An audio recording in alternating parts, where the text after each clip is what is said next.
Perasan tak? Apasal Ronaldo ni pakai jersey kosong masa iklan Nike, tak macam player lain? Pelik tol. Patutnya Ronaldo pakailah jersey Portugal. Yelah, tu kan iklan World Cup, mestilah ada logo negara punya FA kan. Tapi kenapa Ronaldo pakai jersey kosong?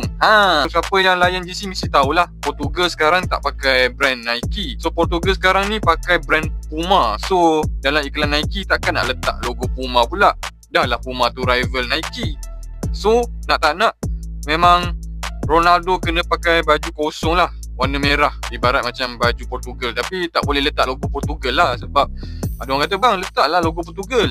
Tak boleh, sebab Portugal punya logo tu sekarang jadi hak milik Puma dah. Lah macam satu player Mexico ni, sepatutnya pakailah baju Mexico.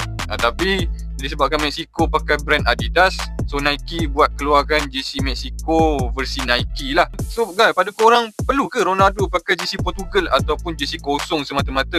Pada Parley tak perlu kosong lah. Elok letaklah bendera Portugal kan. Nampaklah tak kosong sangat baju tu. So apa pendapat korang tentang Ronaldo pakai jersey kosong ni? Boleh komen dekat bawah.